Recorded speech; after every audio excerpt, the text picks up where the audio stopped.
Hey, salut, bienvenue sur la chaîne de Stiercé Custom. Deuxième partie pour l'essai de bidouille sur un gyroscope d'avion pour l'adapter à une moto RC. Pour essayer de faire un peu comme Losi et Spectrum surtout, qui nous ont sorti une dinguerie avec la Pro Moto MX. Alors attends, je vais te zoomer un peu l'affaire. Donc je t'ai fait un petit schéma. Oula, attends. Hop, mise au point, merci. Voilà, un petit schéma vite fait, hein. Donc on a le moteur de la moto ici. Là, on a le cerveau des freins avant. Et ici, on a le cerveau de direction. Le gyroscope en trois axes. Et un récepteur. Bon, là, c'est un récepteur d'avion ou d'hélico, hein. Nous, ce qui nous intéresserait, ça serait de faire ça avec une trois voies à volant lambda, tu vois, genre FlySky, etc.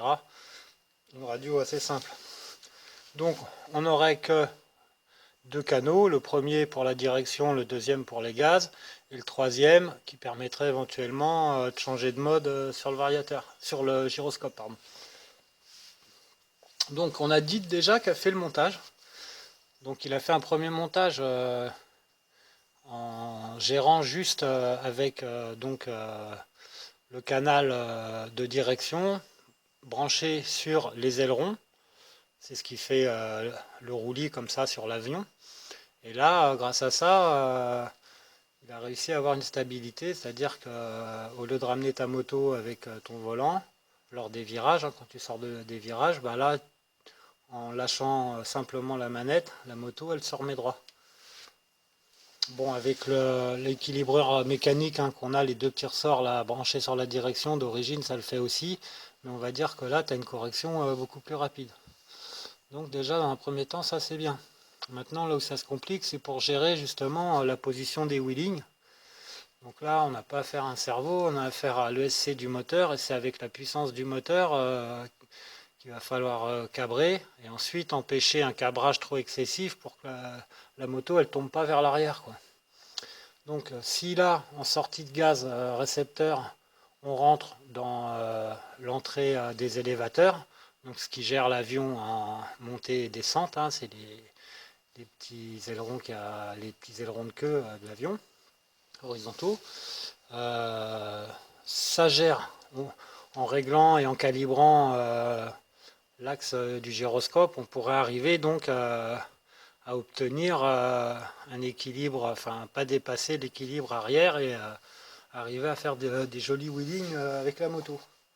Mais le problème qu'il a rencontré, c'est que le gyroscope, lui, une fois qu'il se retrouve en position basse, hein, quand la moto elle descend une pente par exemple, le gyroscope il continue de compenser et du coup il envoie une information à l'ESC comme pour faire tourner le moteur, quoi. Donc du coup bah ça va pas du tout, la moto elle accélère toute seule et ça crée des problèmes, quoi, t'imagines.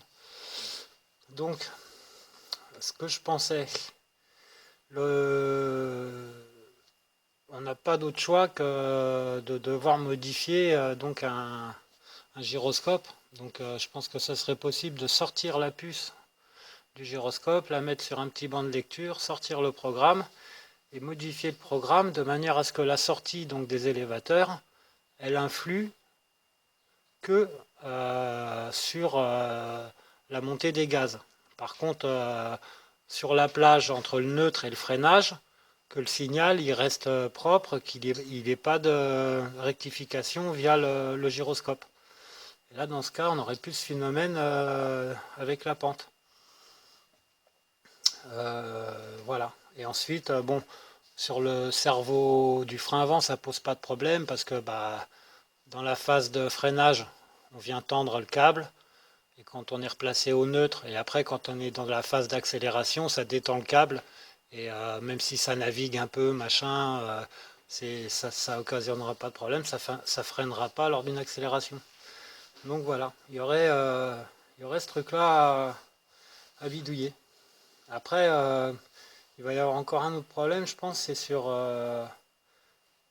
le calibrage de l'angle.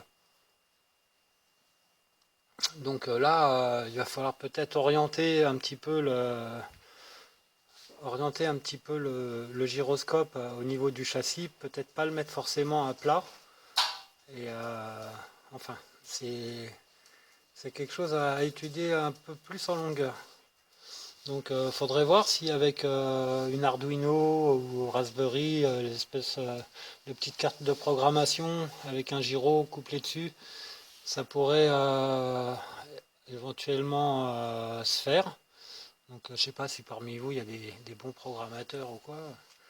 N'hésitez pas à vous manifester dans les commentaires les gars. Ou si même vous avez des liens que vous avez aperçus, que vous pigez pas trop, mais que tu vois que ça ressemble à ça, n'hésite pas.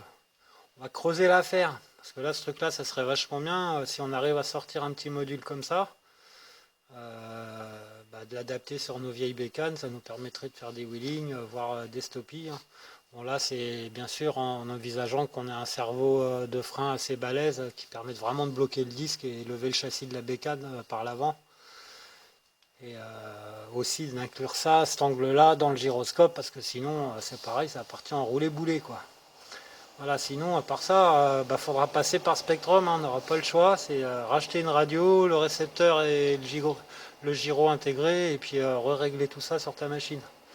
Et là, bon, franchement, à mon avis, vu le coût de la télécommande et du récepteur, hein, bon, si tu as le budget, ça peut être une bidouille assez sympa, mais sinon, et encore, je sais même pas s'ils vendent la radio et le récepteur séparés pour l'instant, hein. J'ai l'impression que c'est un kit complet avec la moto Losi, quoi. Donc voilà. Bon bah bravo à Spectrum en tout cas là franchement voilà, hein, quand il parle de première mondiale au premier abord on dit hop hop hop hop discours de vendeur et tout, non mais là il y a eu je pense un gros boulot de fait quand même, hein, et dans le milieu de la RC c'est ouais, moi j'avais jamais vu ça avant. Donc voilà. Bon bah écoutez les gars, je vous souhaite une bonne soirée ou une bonne journée, hein. Et puis, on se tient au jus. J'espère que cette bidouille aboutira. Ça pourrait être pas mal du tout. Allez, ciao, bye. À bientôt.